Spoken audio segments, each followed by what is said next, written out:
Hey, MDA. Heard of this guy, Elon Musk? Yeah, he started SpaceX, PayPal. Now he's doing Tesla, solar this, solar that. He's worth 13 billion or so. But you know how much he gets paid for his job at Tesla? $1. So, see what he has to say. Constantly think about how you could be doing things better and keep questioning yourself. Let's think about that. And let's see if we can actually move forward. What about you? Do you have hidden powers? I wonder.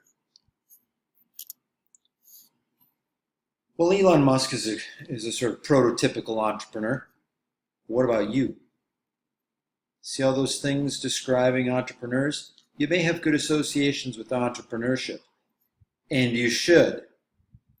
But you know what? Being an entrepreneur is not about just starting business. There's a concept that I've sort of grasped onto, which is called self-entrepreneurship or self-entrepreneurial learning. And you know what? I want you to start doing it. Think about all the words you see there, and let's move on.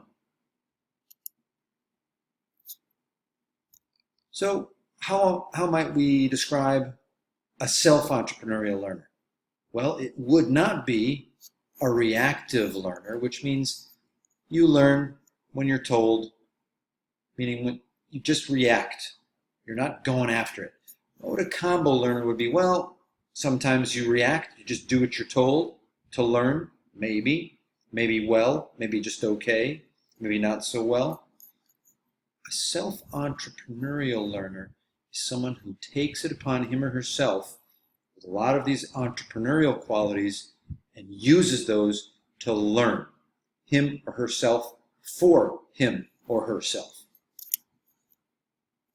What are some of the things that might indicate a self-entrepreneurial learner? Creative, interesting, unique ideas. Everybody knows it, including your teachers. Sometimes these ideas don't go over so well. What does that mean? That may have to do with risk-taking. They don't always go over well, but you're going to share them, and you have them. You go beyond. You're interested in something, you study it for yourself, not because you're told.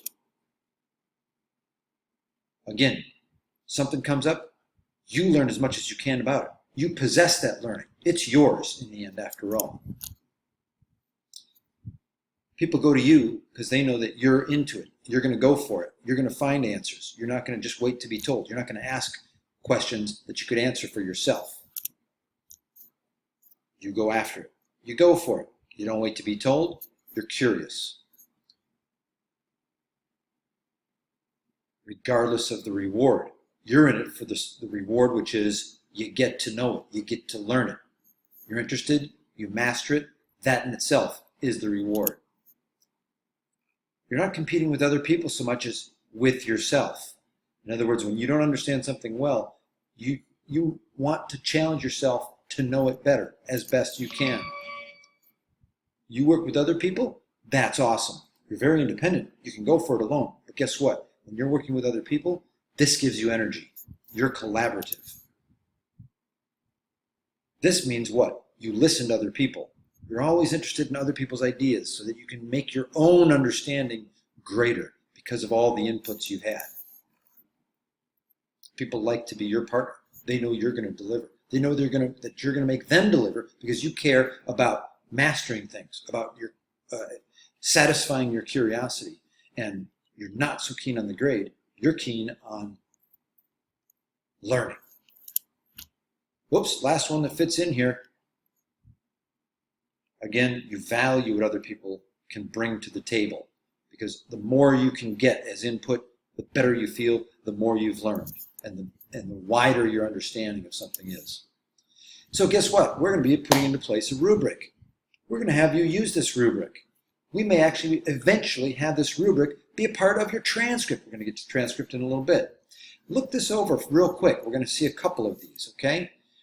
Self-entrepreneurial practices rubric or inventory.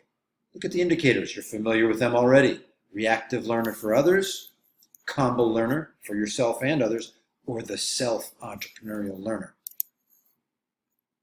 You're a risk taker with ideas and questions. You can look at the others by going back or freezing this or whatever you want to do, but look at the top end here. You've got creative, interesting, unique ideas, and everybody knows it, including your teachers. Sometimes these ideas are, you're familiar with the descriptors already, aren't you? You're an independent, off-syllabus investigator. You activate your curiosity. Already familiar with this? Study subjects on your own because you're interested in them. Like to make a class subject topic yours. You're familiar with it. Let's move on. You are self-reliant. You're the go-to person, etc. You like to go after answers online on your own because you're curious. You're familiar with those. A few more, how about it? Same thing. This time, you focus on learning, on understanding, on mastery. Grades aren't necessarily the be-all, end-all of everything. You might get good grades, but that's not your main motivator. You get to know topics, and you compete with yourself. You know these things. You're a collaborative, and you love learning from other people, or you do learn from other people. There you go. Energized by other people, high value in what other people say, etc. You can read the rest there. We're moving on. This is what's going on. You've heard about it before. Some of you are participating in the ongoing evaluations. You may be familiar with some of those descriptors as they've been a part of what I've been trying to measure in people. So you're already aware of that. Let's look it over once more. What is the purpose of the study that's ongoing? Measure students' self-entrepreneurial learning practices. What am I doing right now? What are you doing right now by going through this screencast? You're getting communicated the value of the SELP. And hopefully this is something you take to heart and you put into practice for yourself. Because at the end of the day, your education is not for your parents. It's not for your teachers. It is for you. What are those traits? Just to review, risk-taking, independent off-syllabus investigation. You have active curiosity. You rely on yourself.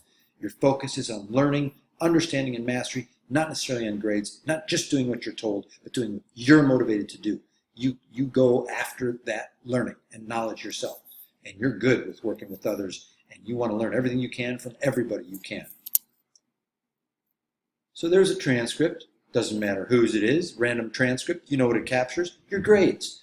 What do your grades tell us? They tell us about the rigor of your program. Did you take academic courses? Did you take AP courses? You know it's rigorous because you're doing a Judaic program, a secular program, and the Panamanian program.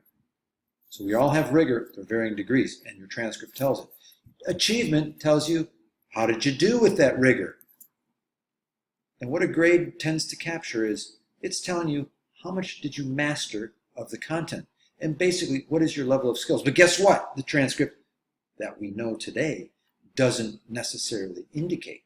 It does not indicate your self-entrepreneurial practices. But you know what? Depending on the results of this study, we may put evaluation of your self-entrepreneurial practices on a future transcript, which guess what? The colleges would be really interested to know, because those kinds of evaluations are what are going to make you successful in the 21st and 22nd centuries.